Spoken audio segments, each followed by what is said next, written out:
A paz de Jesus. A paz de Jesus, o mestre de amor. A paz de Jesus suplanta a dor. A paz de Jesus vai ao coração. A paz de Jesus ajuda o irmão que necessitado de paz, de amor, socorro nos pede em pranto e dor. A paz de Jesus que a todos atende, a paz de Jesus que a todos seduz, a paz de Jesus que ao peito nos chega, vem cheia de amor, vem cheia de luz. A paz de Jesus, o mestre de amor, a paz de Jesus suplanta a dor. Acabou.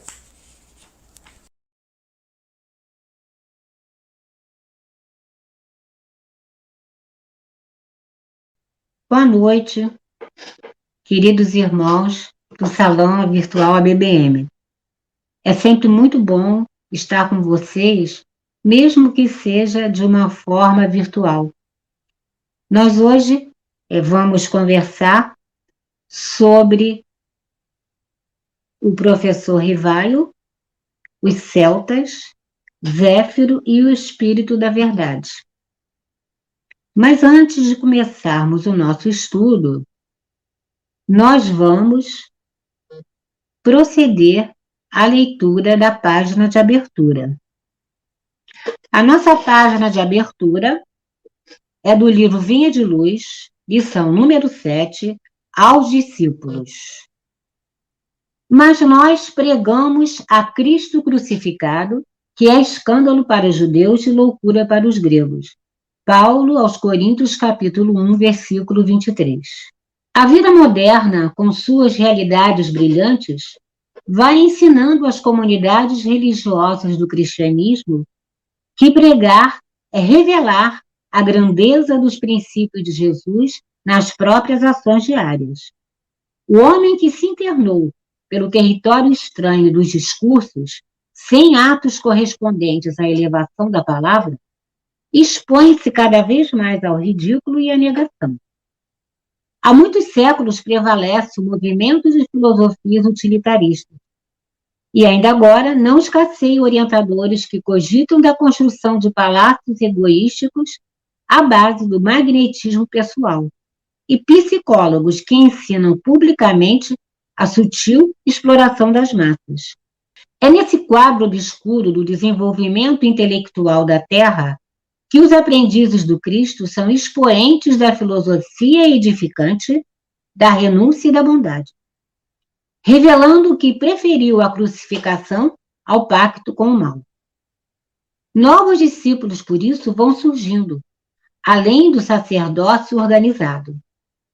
Irmãos dos sofredores, dos simples, dos necessitados, os espíritos cristãos encontram obstáculos terríveis na cultura intoxicada do século e no espírito utilitário das ideias comodistas. Há quase 2000 anos, Paulo de Tarso aludia ao escândalo que a atitude dos aprendizes espalhava entre os judeus e a falsa impressão de loucura que despertava nos ânimos dos gregos. Os tempos de agora são aqueles mesmos que Jesus declarava chegados ao planeta. E os judeus e gregos, atualizados, hoje nos negocistas desonestos e nos intelectuais vaidosos, prosseguem na mesma posição do início. Entre eles, surge o continuador do Mestre, transmitindo-lhe o ensinamento com o verbo santificante pelas ações testemunhais. Aparecem dificuldades, sarcasmos e conflitos. O aprendiz fiel, porém, não se atemoriza. O comercialismo da avareza permanecerá com o escândalo, e a instrução envenenada demorar-se-á com os desequilíbrios que lhe são inerentes. Ele, contudo, seguirá adiante, amando, exemplificando e educando com o libertador imortal. E vamos então agora, meus queridos irmãos, entrelaçar nossos corações nossas mentes, nossos propósitos, nessa conexão com Deus, nosso Pai. Pai querido, muita gratidão temos porque nos colocastes no caminho, essa luz bendita que norteia, que orienta as nossas ações, pensamentos, atitudes, palavras e tudo mais que faz parte da nossa encarnação atual. Só depende de cada um de nós instalar essa luz bendita em nosso íntimo e espalhar à nossa volta. Que com a tua ajuda e a dos teus mensageiros da luz, possamos, um pouquinho a cada dia, fazer isso, colocar na prática do nosso cotidiano. Abençoa, Pai querido, a nossa tarefa da noite de hoje. Sê conosco em todos os momentos de nossa vida. Assim seja, Senhor. Graças a Deus. Nós vamos começar a nossa conversa no estudo de hoje com o livro Os Novos Celtas, da autora Francine Beatriz Abreu. Nesse livro, há uma mensagem de Ramatiz, que diz assim: a espiritualidade está no comando, na condução da humanidade, desde o início da civilização, já conduziu o conhecimento de forma a fazer crescer a consciência. De tempos em tempos, faz uma aferição do aproveitamento e reavalia o que falta passar, de acordo com o momento presente e no tamanho que possa ser assimilado pela média da humanidade. Tudo é o que sempre foi, porém cada um vê conforme o seu despertar.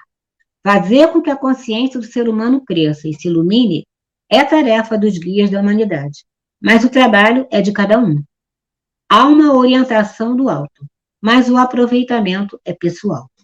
No início da civilização, os druidas, que eram seres que tinham vindo de outros mundos mais evoluídos do que o nosso, chegaram ao planeta Terra para impulsionar o desenvolvimento dos seres humanos na Terra. E o Allan Kardec, como druida da luz, viveu nas Gálias, nos tempos em que a intuição era o meio de se alcançar o conhecimento que vinha da natureza.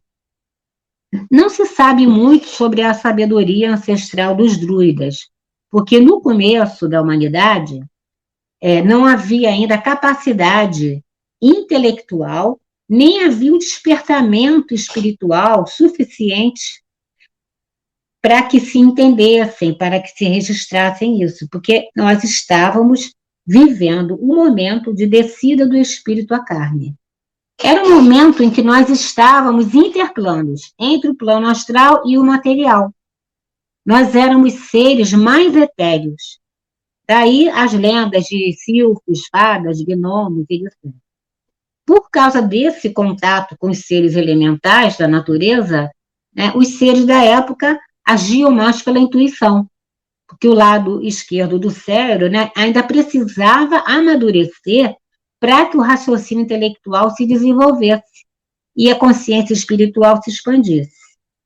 E o Consolador prometido por Jesus é que fez isso. Ele juntou o saber da ciência com a fé raciocinada, porque o Consolador apresentou aos seres humanos descrentes e materialistas do século XXI que está próxima à era psicológica prevista por Kardec e o quarto ciclo anunciado por Leon Denis. No início da formação da Terra, o raio céltico de cor azul da vontade divina é que envolveu o planeta. E segundo Kardec e Leon Denis, esse raio ele ficou próximo da atual região da Bretanha, na França. E os druidas, eles traziam os ensinamentos de Deus aos primeiros habitantes que estavam na Terra, intuídos, porque eles, como a gente conversou ainda há pouco, essa intuição era aspirada da natureza, né? Era a essência da natureza. Ao mesmo tempo, esse raio azul, com um pouco menos de intensidade, foi para a Ásia, na região do Japão. E o espírito Kazuli, uma mensagem psicografada por Leon Denis, fala que é por isso que as crenças e a cultura do Japão, elas são parecidas com a dos celtas. E semelhante ao Japão, o raio azul também chegou até a Atlântida.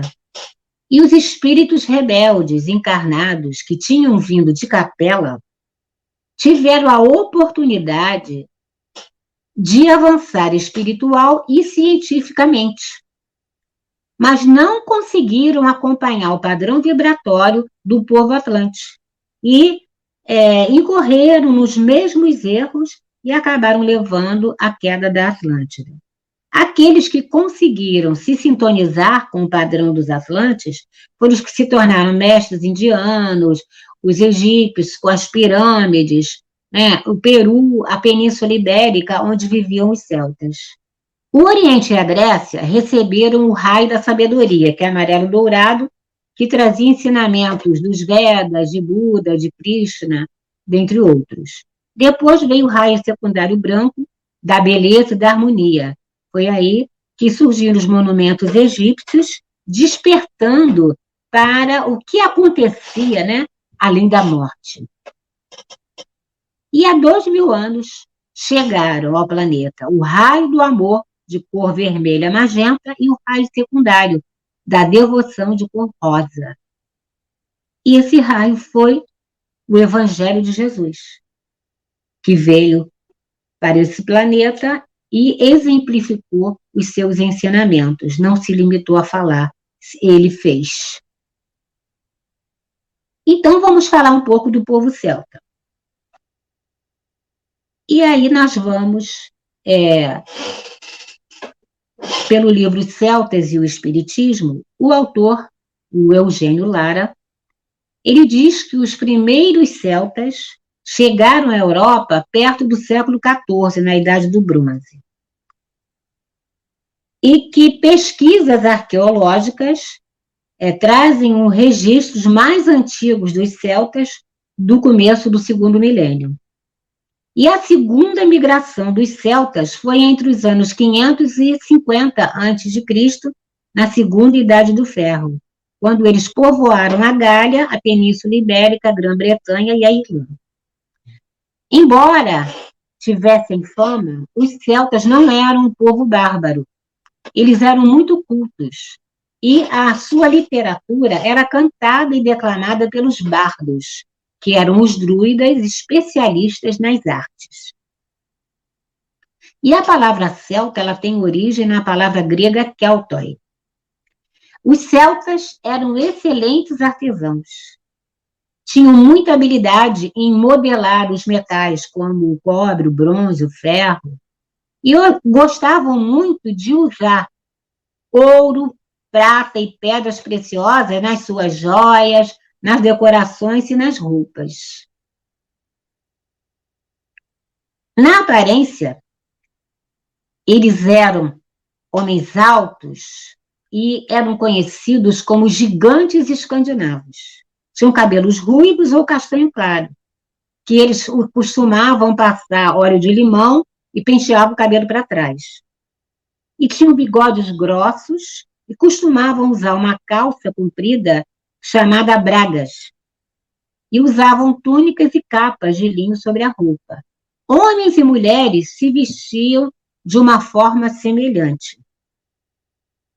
Embora eles fossem vistos como bárbaros, vândalos e ignorantes, uma pesquisa arqueológica na Suíça mostrou totalmente o contrário disso.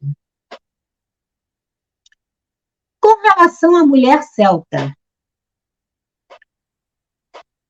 a mulher celta, destoando da época, porque isso não era costume naquela época, a mulher celta ela tinha um lugar de destaque na sociedade. E a lei dos druidas dava a mulheres e homens os mesmos direitos. As mulheres podiam escolher o marido, elas podiam ter propriedades. Elas, se por acaso alguém fizesse algum mal a elas, elas eram protegidas e tinham garantia de indenização. E ainda podiam participar da política, dos cargos de chefia, e elas eram mulheres guerreiras. Elas iam para as batalhas para guerrear também. No livro A Caminho da Luz, Emmanuel diz que os celtas descendiam dos árias, que eram da raça adâmica, descendentes de Adão, né? Conforme descrição de Kardec no livro A Gênese. E, junto com os egípcios, os hebreus e algumas caixas da Índia, os árias faziam parte dos 4 grupos de espíritos que vieram de Capela, distante 45 anos-luz da Terra.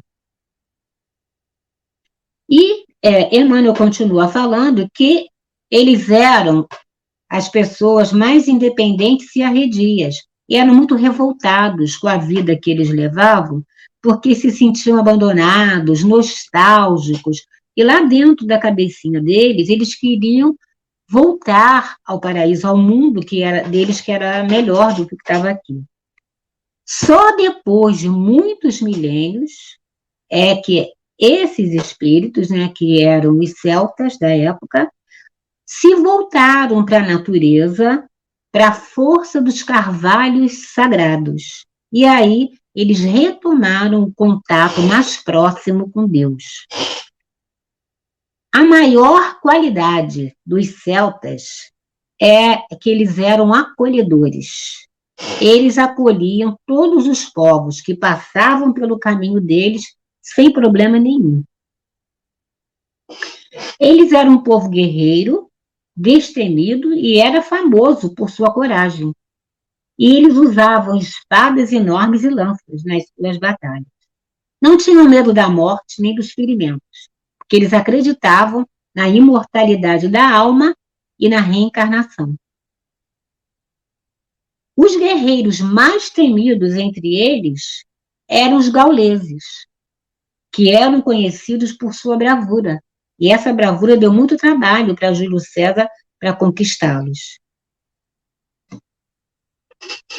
E no livro Depois da Morte, Leon Denis fala o seguinte: a ideia da imortalidade inspirava aos gauleses a coragem indomável, uma intrepidez tal que eles caminhavam para a morte como se fosse para uma festa. Enquanto os romanos se cobriam de bronze e ferro, os gauleses lutavam com o peito nu.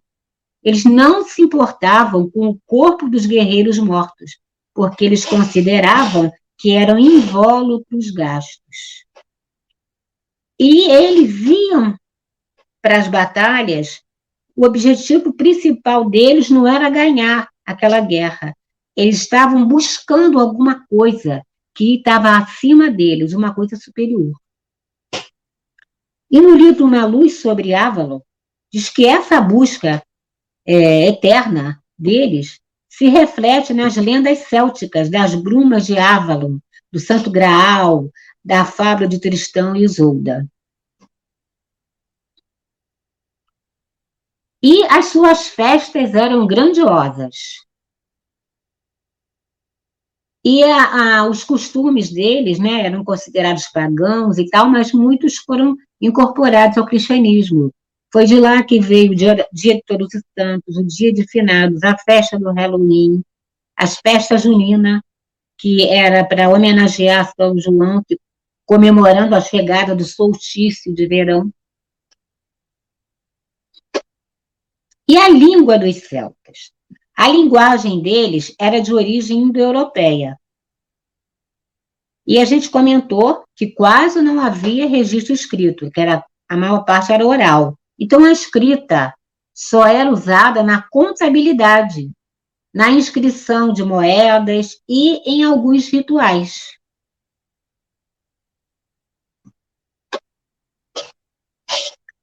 E continuando, então, vamos falar sobre os druidas.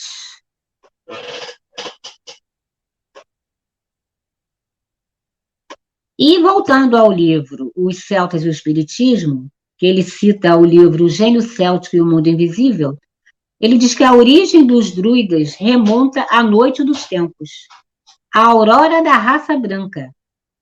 As druidisas são talvez as mais antigas, e as druidisas foram inicialmente as inspiradas livres, elas eram as pitonisas da floresta. E vamos aqui, então. No começo, os druidas, eles aproveitaram, né, da sensibilidade das druidisas para fazer adivinhação e, né, para poder eles adquirirem os conhecimentos e várias coisas. Mas, com o tempo, elas se libertaram disso e seguiram o caminho delas, mesmo sendo submetidas à autoridade dos druidas. As druidisas eram as ninfas, os elementais protetores dos bosques, e costumavam dançar em volta dos grandes carvalhos que lhes eram consagrados. E no livro Exilados de Capela, o Edgar Armand fala das pessoas de cabelo vermelho e olhos azuis, né, que criaram um tipo de culto primitivo de todos os povos da Atlântida, que foram conservados pelos druidas e por outros que vieram depois. Embora a origem da palavra druidas ainda seja uma polêmica, considera-se que ela é derivada de raízes que significam sabedoria do carvalho, sabedoria grande, sabedoria profunda. E os druidas eles não eram uma casta de sacerdotes, mas eles se dividiam em 3 subclasses. A classe druida, que dava o nome para a classe toda. Os druidas fílide, que eram aqueles que faziam magia, eram os médicos, os juízes. Os druidas fet, que eram os bardos, que eram os especialistas na poesia, tanto falada quanto escrita. E os tipos de druidas que existiam eram o druida juiz, que cuidava das leis, da justiça, das sentenças, o druida médico, né, que exercia a medicina, trabalhava com fitoterapia, fazia cirurgias, o druida narrador, que era o contador de história. A origem de celtas e druidas se confunde, porque os druidas não existiram antes dos celtas, e os celtas também não viveram sem os druidas. Os druidas acumulavam múltiplas funções, como a gente já falou, médico, músico, poeta, professor, e eram eles que organizavam, né, as festas e os eventos da época. Os historiadores e os arqueólogos não concluíram de forma precisa sobre a origem exata dos druidas. Alguns até acham que eles se originam dos xamãs. Outros que eles são da Grã-Bretanha ou da Gália. E outros preferem não falar nada porque não tem como comprovar. E a escrita deles era uma escrita simbólica vegetal, que era conhecida como escritura Ogham. Como a gente já falou, que a maior parte dos ensinamentos foi oral, né? Quase não se tem registros históricos assim precisos sobre os celtas. O pouco que se sabe é através dos romanos e cristãos, que nem gostavam dos celtas, mas registraram. E quando o Império Romano avançou e o cristianismo cresceu, a cultura celta foi desaparecendo. E os druidas sofreram perseguição e acabaram sendo eliminados.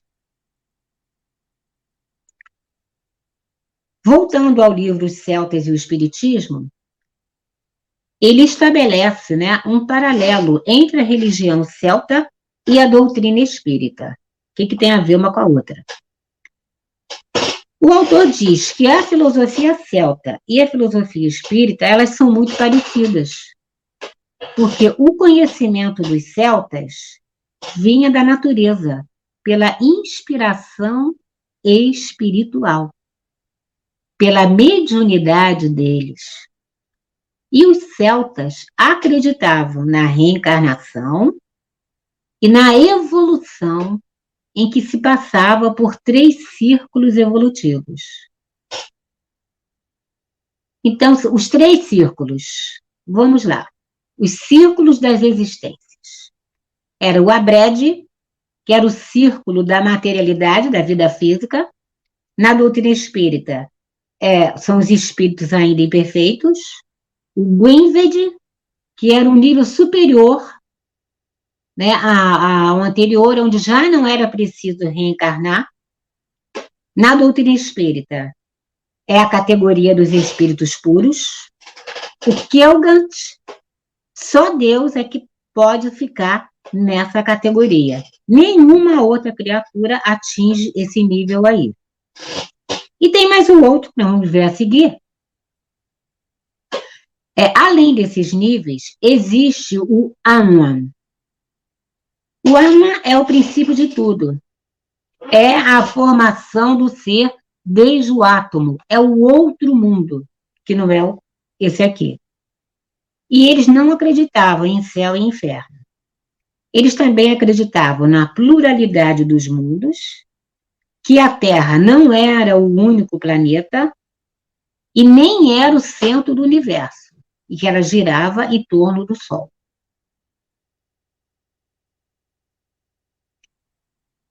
A tríade dos celtas, no livro Os Novos Celtas, explica o que eram essas tríades. É uma tríplice espiral que tem o nome de Triskele. E considera-se que seja o símbolo mais antigo da espiritualidade. Essas 3 espirais juntas representam a vida, a morte e o renascimento. O presente, o passado e o futuro. A eternidade da vida espiritual e seus ciclos. Nesse desenho se resume a frase mais conhecida de Kardec, que é a base da doutrina espírita. E essa frase, ela está gravada lá no túmulo de Kardec, no dolmen druídico, que serve de túmulo para ele. A frase é: nascer, morrer, renascer ainda, progredir sempre. Tal é a lei. Continuando, então.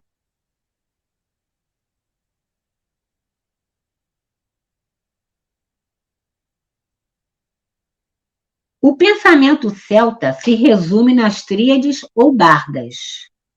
Existe uma obra, né, que publicou as primeiras 46 tríades, e existe uma outra, que veio depois, que traziam as outras tríades. E essas tríades, elas se tornaram conhecidas devido à resistência, né, dos celtas no país de Gales. E por que os celtas tinham essa fixação no número 3? Porque o 3, eles achavam que era mais fácil de se memorizar as noções, os ensinamentos. Então, esse sistema das tríades tornava mais fácil para os alunos eles memorizarem os conceitos, os ensinamentos. E o 3 era um número sagrado. Existem 3 unidades primitivas, como a gente pode ver aqui, né? Estes pontos são um Deus, uma verdade, uma liberdade, ponto onde se põe em equilíbrio todas as oposições. Os 3 principais atributos de Deus: essência, conhecimento e poder.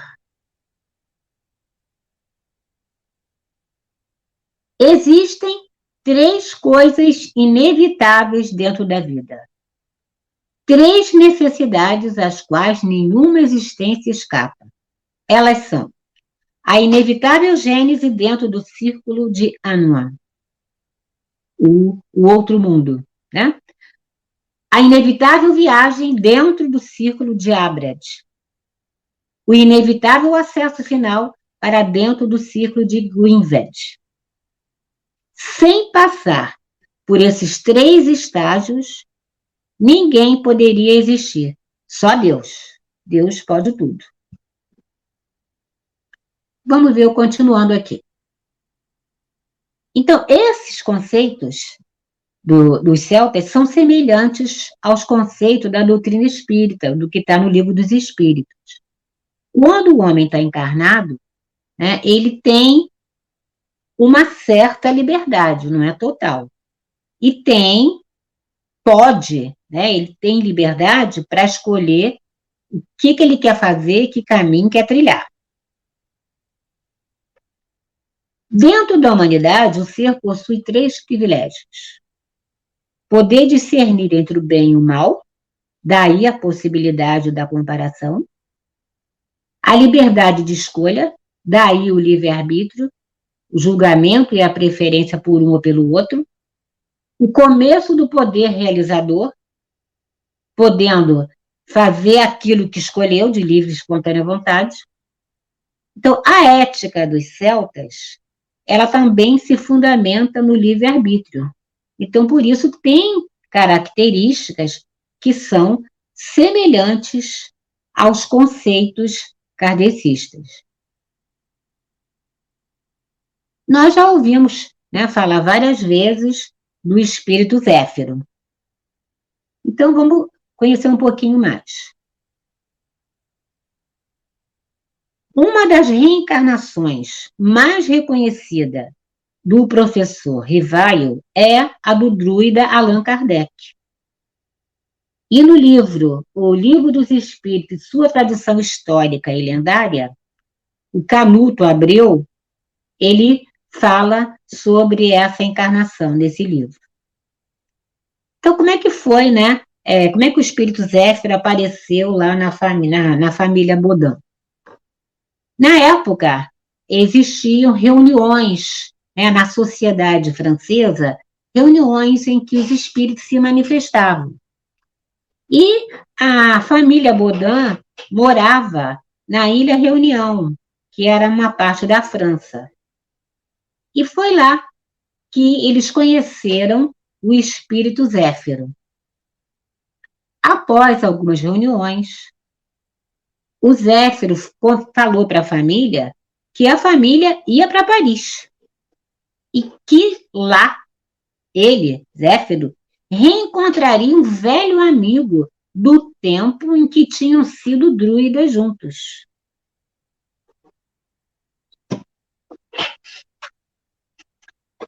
E em uma reunião na casa de Madame Planimaison, ao som do hino nacional da França, Zéfiro escreveu: Nosso dia de glória já chegou.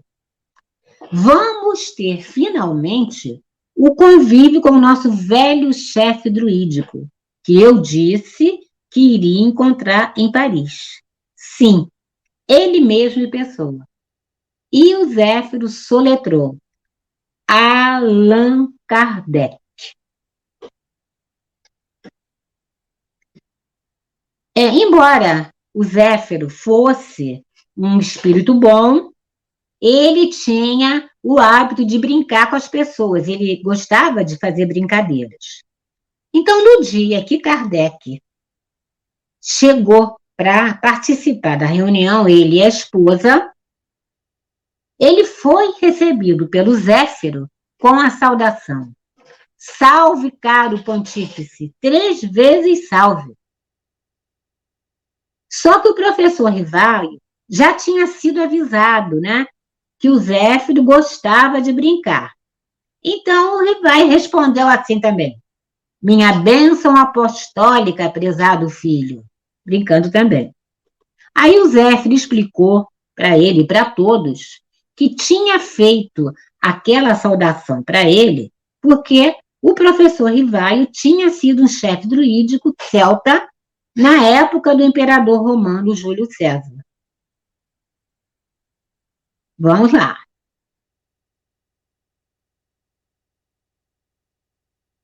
E aí, chegamos ao livro As Mil Faces da Realidade Espiritual, do Hermínio Miranda. E nesse livro, ele nos fala sobre o espírito de verdade, que na literatura espírita a gente encontra 3 formas: espírito de verdade, espírito da verdade e espírito verdade. Só um minutinho.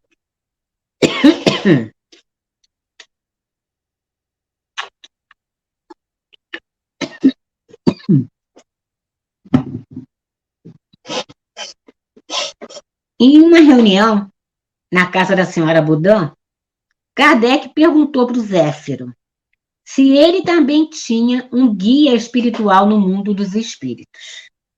Zéfiro disse que sim. Que embora eles não fossem parentes e nem amigos, o seu guia espiritual é quem iria recebê-lo quando ele retornasse ao plano espiritual ao desencarnar. E Kardec queria muito saber quem era o seu guia espiritual. Então, vou falar rapidamente aqui. Na véspera de uma reunião que teria na casa dos Boudin, Kardec estava em casa trabalhando lá no escritório dele, quando ele ouviu umas batidas na parede. Aí ele parava o trabalho para ver que batidas eram aquelas. A batida parava. Aí ele sentava para fazer o trabalho dele, as batidas começavam. Isso ficou o tempo todo, até que a esposa dele chegou do trabalho e também ouviu. Aí os dois foram procurar investigar, ver se descobria por que tinha aquelas batidas, que começavam quando ele sentava para trabalhar. Não, ninguém descobriu e as coisas continuaram até que eles foram dormir. Quando chegou no dia seguinte, na reunião, Kardec perguntou aos amigos espirituais o que era aquilo. Por que tinha acontecido aquelas batidas na casa dele? E os espíritos responderam que era o guia espiritual dele que estava querendo falar com ele e que o seu guia espiritual estava presente na reunião. E, de uma forma, cheia de respeito, Kardec perguntou para ele quem era ele. E ele respondeu que, para Kardec, ele seria verdade. E que estaria à disposição de Kardec todos os meses, durante 15 minutos. Vamos continuando, então. E o guia de Kardec explicou que ele fez aquele barulho porque ele não estava gostando do que Kardec tinha escrito. E queria muito que ele parasse de escrever, que ele não estava gostando, não estava concordando. E recomendou a Kardec que ele analisasse o que tinha escrito para corrigir as falhas, que ele relesse a 30ª linha, que então ele encontraria onde estava o erro enorme. E Kardec perguntou se o nome que ele se apresentou como o nome verdade tinha alguma coisa a ver com a busca de Kardec pela verdade. E ele respondeu, talvez, pelo menos. É um guia que te protegerá. Kardec insistiu, perguntando se ele foi famoso na Terra.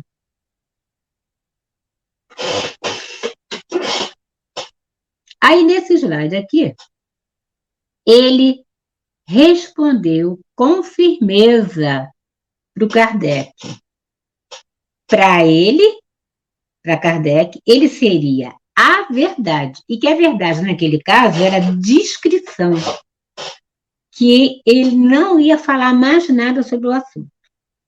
Que Kardec teria que cumprir com a sua tarefa sozinho, mas seria acompanhado por ele bem de perto. Ele ia mostrar os erros, ia dizer aquilo que ele não estava gostando.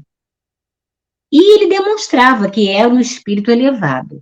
mas não estava querendo ser obedecido por ser famoso, mas sim pela qualidade das lições, dos ensinamentos que ele estava trazendo e a orientação que ele estava dando. Numa reunião em abril de 1856, o Espírito Verdade disse para o Kardec que, embora ele já tivesse feito correção no texto, ainda tinha coisa que podia ser melhor e que não era para ele divulgar para ninguém antes que se passasse um mês. E que ele, como seu guia, iria ajudá-lo, tanto na parte intelectual quanto na parte material. E, embora ele tivesse se revelado para Kardec, Kardec não divulgou de imediato.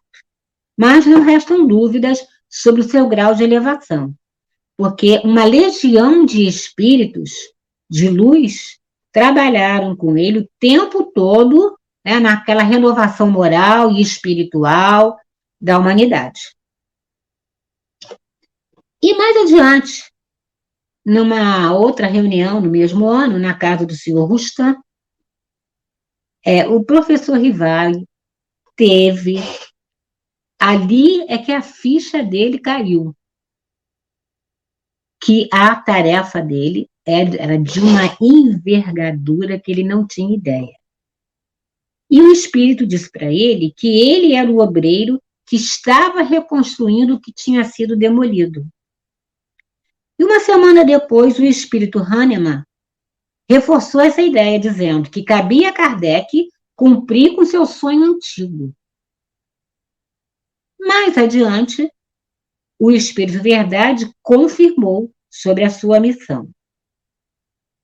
E os espíritos mostraram para ele a importância da missão, dizendo que era ele o responsável por ela. E Kardec ficou até preocupado se aquilo não seria um teste para sua vaidade.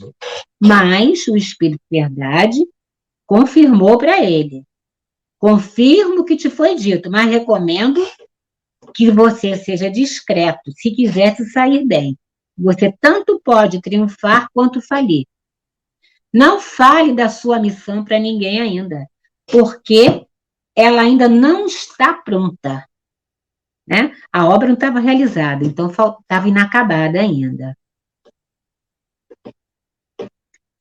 E com isso, ele mostrou os riscos e as prováveis consequências, que ele estava ali para ajudar, mas que Kardec também não era obrigado a aceitar a missão. Ele sabia que reformular a ideia de um planeta era uma coisa muito difícil, que muitos espíritos já tinham desistido.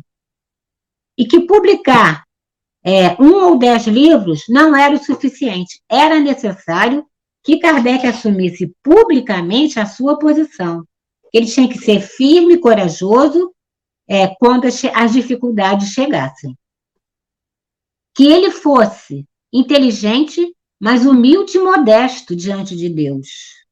Que tivesse cuidado quando falasse, quando agisse, tivesse prudência e habilidade no lidar com as pessoas. E que o sucesso da missão dependeria dele. E Kardec agradeceu muito a Deus, né? E falou assim: está nas tuas mãos a minha vida, do teu servo. E 10 anos depois, Kardec confirmou que realmente ele teve que enfrentar muitas dificuldades que foram superadas com a assistência espiritual que ele recebeu. E o Espírito Verdade confirmou para ele que ele demoraria 10 anos para ele acabar a tarefa dele. E falou assim, que teria momentos felizes antes de retornar por um pouco ao plano espiritual. E Kardec ficou curioso. O que ele estava querendo dizer com por um pouco? E ele explicou que quando Kardec concluísse aquela parte da tarefa, ele retornaria ao mundo espiritual, mas não ia se demorar muito por lá, não, porque ele ia reencarnar para terminar a missão que Kardec não ia conseguir completar naquela existência. que ele teria que ficar no plano espiritual o tempo que fosse preciso para que ele se reabastecesse para reencarnar e cumprir a próxima tarefa que tinha para ele desde jovem. Mas que ele teria tempo suficiente naquela existência para terminar o que tinha sido planejado.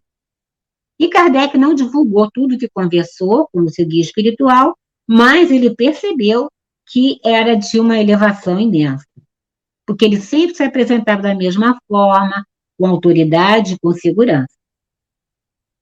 E supõe-se, né, que demorou um bocado para o Espírito Verdade falar quem era para o Kardec, que esperou um momento muito especial. E em 1856, Kardec falou que ele nunca tinha imaginado o nível de elevação do espírito, mas que não era difícil concluir que ele era elevadíssimo, porque ele era o dirigente máximo da equipe que formulou e transmitiu a doutrina espírita. E uma outra coisa também que vem reforçar a ideia de quem era o Espírito Verdade é uma mensagem do Livro dos Médiuns, no capítulo 31, que fala que as características não deixam dúvidas quanto à velocidade, veracidade, origem, teor e linguagem. E aí fala, fora recebida por um dos melhores médiums do grupo, o texto revelava superioridade incontestável na linguagem e nas ideias e vinha assinado por Jesus. E Kardec, depois, ele divulgou a identidade do seu guia de uma forma bem reservada, né? Não ficou espalhando. Deixou que as pessoas, né, os leitores, julgassem por eles mesmos.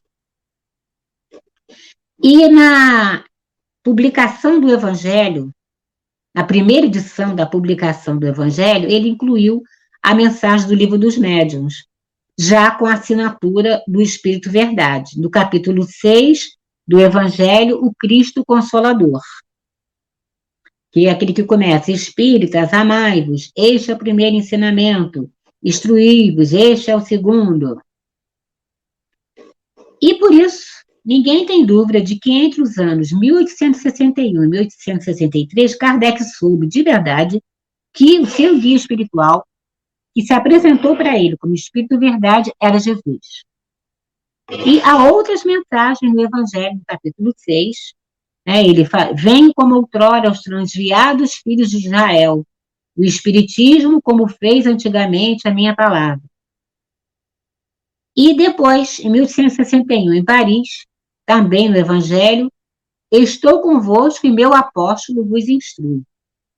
E numa mensagem em Bordeaux, em 1861, falou, eu sou o grande médico das almas e venho trazer o remédio que vos há de curar. E no livro francês, Raios da Vida Espiritual, que foi publicado após o desencarne de Kardec, havia uma coletânea de mensagens mediúnicas de poetas franceses e espíritos elevados, de Kardec e do Espírito Verdade também. E no Natal de 1873, num grupo de Bordeaux, recebeu a prece de Caritas.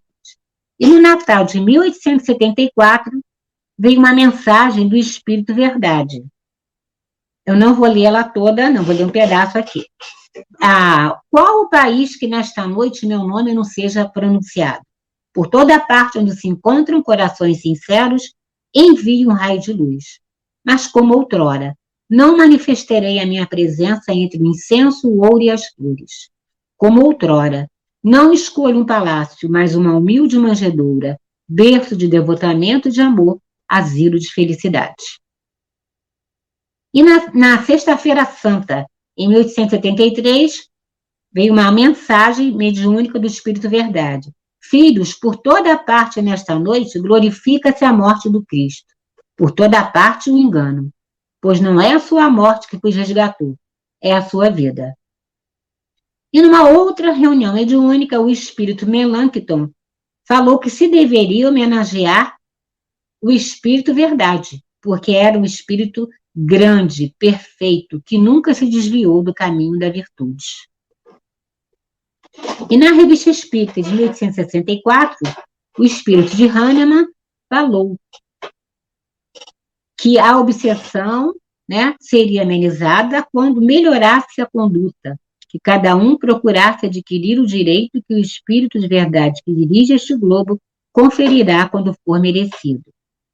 E André Luiz, no Missionários da Luz, fala, né, sobre o discurso do mentor Alexandre, lá no plano espiritual, que falava assim: por que audácia incompreensível imaginais a realização sublime sem vos afeiçoar ao Espírito de verdade, que é o próprio Senhor? Não há como negar que Jesus, com o nome de Espírito Verdade, ele esteve presente durante todo o tempo em que foi organizada a doutrina dos Espíritos. Ele coordenou pessoalmente, passo a passo, né, do Consolador que ele tinha prometido. E Kardec é o apóstolo encarregado por Jesus de realizar essa tarefa, que ele vai continuar em uma outra encarnação. E no livro Uma Luz sobre Avalon, Maria Nazaré Alvim de Barros, fala que para os celtas o conceito de vida no além, no mundo em que os seres trabalham pela pureza e pelo conhecimento, onde o tempo não se conta, é bem parecido com o conceito do plano espiritual. E o espiritismo entre os druidas? O druidismo e o espiritismo, eles estão interligados. Kardec, o druida de luz, ele começou, né, esse processo de despertar consciências dos habitantes do planeta naquela época. Ele começou esse processo lá quando ele era druida. E ele veio trazer um impulso maior no século XIX, quando ele foi o codificador da doutrina. E quem era o professor Rivaio? Eu não vou me deter muito sobre a descrição do professor Rivaio, porque outros palestrantes, né, vão falar com mais detalhes sobre ele, mas só aquilo que todo mundo já sabe, né? Que quando Jesus falou, na casa do Pai não há muitas moradas, ele estava querendo dizer que existem outros mundos. Né? E vindos da constelação de Órion, um grupo de espíritos trabalham há milênios para ajudar no amadurecimento espiritual da Terra. E Kardec era um desses espíritos. Então, a notícia mais remota que se tem foi lá num planeta da constelação de Órion, no ano 531 a.C. E aí ele teve várias encarnações, né? Como Isaac, como faraó, como profeta, como druida, né? Como centurião romano, como João Evangelista, como Francisco de Assis, como o professor Rivaio e como Francisco Cândido Xavier. E antes dele reencarnar como Chico Xavier, ele encontrou 2 vezes com Jesus. Uma vez quando ele desencarnou e terminou a tarefa na França e retornou ao plano espiritual. E a outra vez, quando ele estava na véspera de reencarnar como Chico. E aí ele participou das reuniões, né, onde tinha a manifestação dos espíritos, pesquisando, analisando, anotando, e ele publicou as obras básicas que nós já conhecemos. E ao saber por Zéfiro que ele era um druida reencarnado, ele resolveu assinar o livro dos Espíritos com seu antigo nome celta de Allan Kardec. E assim ele estava separando o que ele tinha feito na educação do que ele estava fazendo na doutrina espírita. E ele começou, né, a sua missão de condução de almas enquanto druida, né, e veio completar com a doutrina espírita, e tudo sobre o mesmo solo gaulês. E aí chegamos, né, quase ao final do nosso estudo, o momento atual, o novo ciclo, a nova era. Iluminados nós, no momento, estamos sendo iluminados pelo raio céltico azul e pelo sub-raio violeta. Estamos entrando na era da vontade divina, do poder de transmutação, momento da regeneração. Segundo Kardec, estamos entrando na era psicológica, o terceiro milênio. E, de acordo com Ramatiz, é a era para os homens educarem a sua vontade. É a era em que o homem terá que nascer de novo, modificar seus conceitos e as suas crenças. Somos nós, os atuais espíritas, que viemos através dos tempos e através de múltiplas reencarnações, os remanescentes da civilização celta. Nós somos os novos celtas, que numa nova oportunidade voltamos para pôr em prática aquilo que já aprendemos da lei do amor, que nos foi ensinada e exemplificada por Jesus. Então, o que a gente pede nesse momento é que Kardec, Leon Denis, Joana d'Arc, Ramatiz e tantos outros druidas nos iluminem e nos guiem em nossos propósitos, para que reacendamos a chama celta em nossos corações. E, finalmente, nós pedimos a Deus nosso Pai e ao nosso Mestre Jesus, que Ele nos envolva com as suas bênçãos, com seu amor divino, e que venham nos ajudar, venham nos socorrer nessa hora de transformação moral dos habitantes desse planeta. E assim, meus irmãos, nós terminamos nos enlaçando através da nossa prece final. E vamos orar. Jesus, Mestre querido, como te agradecemos por todo o sacrifício que fizeste por nós, por enviares tantos mensageiros, tantos orientadores, tantos irmãos, como nosso querido irmão Kardec, que sacrificaram suas vidas, sua privacidade, sua saúde, o seu tempo, para virem nos iluminar, para virem reacender as tuas lições, despertar aquilo que a humanidade está esquecida. 1000 vezes obrigada, Senhor Jesus. 1000 vezes obrigada, Pai querido. 1000 vezes obrigada, benfeitores espirituais. Queridos irmãos da luz, que possamos ser fortes, determinados para continuarmos a exercitar a nossa liberdade de escolha, com o raciocínio intelectual mais desenvolvido e o despertamento da nossa consciência espiritual. Obrigada, Senhor. Sê conosco hoje, agora e sempre. Assim seja, Senhor. Graças a Deus.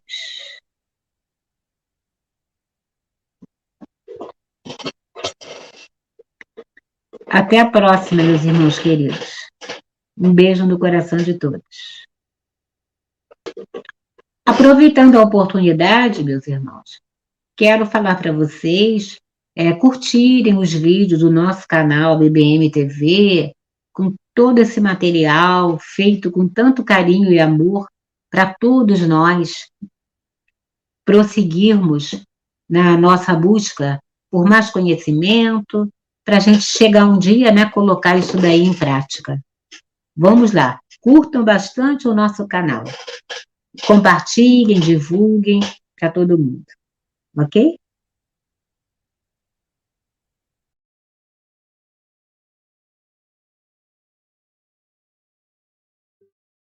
A paz de Jesus. A paz de Jesus, o Mestre de amor. A paz de Jesus suplanta a dor. A paz de Jesus vai ao coração. A paz de Jesus ajuda o irmão que necessitado de paz, de amor, socorro nos pede em pranto e dor. A paz de Jesus que a todos atende, a paz de Jesus que a todos seduz, a paz de Jesus que ao peito nos chega, vem cheia de amor, vem cheia de luz. A paz de Jesus, o mestre de amor, a paz de Jesus suplanta a dor.